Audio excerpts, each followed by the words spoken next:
If you want to understand climate change over the last century or two, it's pretty easy to look at the records. In fact, just hit the newspaper archives and you'll get a record of daily temperatures around the world. And of course, what those records tell us is that the climate has warmed over the past 200 years. But going back farther than a century or two means you can't usually rely on direct measurements because nobody was taking them. So scientists have learned to use what's called proxy records, such as lake sediments or tree growth rings to estimate past climate. Well, that works pretty well, but really, it would be nice to have that rock-solid historical data to work with. That's why Dr. Sapna Sharma and her colleagues were so thrilled to find a unique trove of reliable climate records that can tell us about climate change going back more than 500 years. We have two records in particular. One is from Lake Suwa in Japan, and this record goes back to 1442, and in particular, the date that they were recording was when the lake froze. Shinto priests recorded this important date, and the reason they did it was because in their tradition, Japanese Shinto god lived on the lake with his wife. They got into an argument. And so the goddess moved out and she built herself a shrine on the opposite side of the lake. And every year in winter when the lake froze, the god would cross the lake with his dragon to visit the goddess on the other side of the lake. And the dragon left these sinusoidal ridges on the ice. And so the Shinto priests marked that date. So one of the most striking things that we found was, so one record that they kept was, did the lake freeze or not? And we found that in the first 250 years of the record, the lake did not freeze 3 times.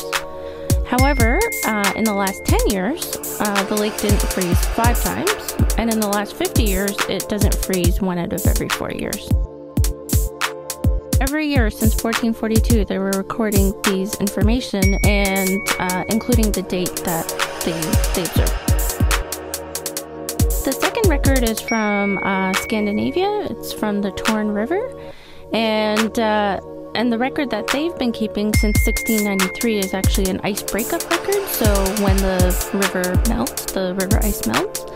And the reason this record started was because of the importance of the river to trade and transportation, and a merchant actually started this record.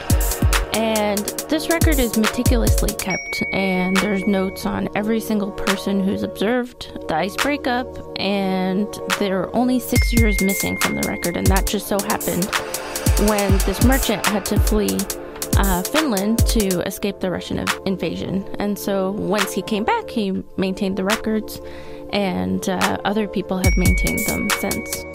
So even though this record was more than half a world away, it shows similar patterns to what we found in Lake Suwa. So we're finding that there's increased rates of warming, particularly since the start of the Industrial Revolution.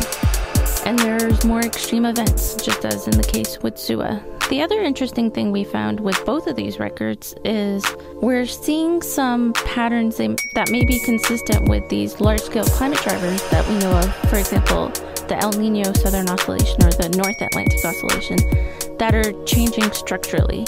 And so what that means is that since the Industrial Revolution, there seem to be more frequent oscillations of, for example, El Nino. So we may experience an El Nino phase every 4 to 7 years, whereas when these records started, the phase was about 50 to 60 years. So humans may be changing fundamentally how climate's working.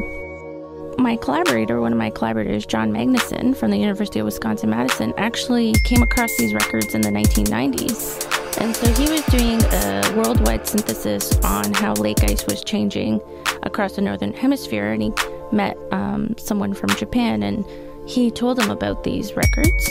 John went to the Suwa monastery to talk to the priests and get the original rice paper data as well, but it's taken us a while to get to this stage where we can analyze them look at more of the patterns and the drivers that are explaining these patterns in lake ice, because there's you have to get back to a lot of human history. We had to find translators who could translate original Japanese text to tell us more about the data. It's extremely rare to find these types of climate records. So for lake ice and river ice, these are the oldest records of the kind. And in terms of climate in general, direct human observations collected by humans, the other record that I can think of is the cherry blossom record that was also collected in Japan. And that goes back to about 900. We do confirm what proxy records have suggested, which is fantastic. And so I think what we've added is the direct human observation link, because there may be questions about the suitability of proxy records by some, and so having direct human observations allows us to be more confident in the records that we have. The other thing that we've added is this information about how climate drivers may be changing, and so I think that will be an interesting avenue of research if climate researchers can sort of examine that in more detail to identify what the role of climate drivers is in the world and how they might have changed since the Industrial Revolution.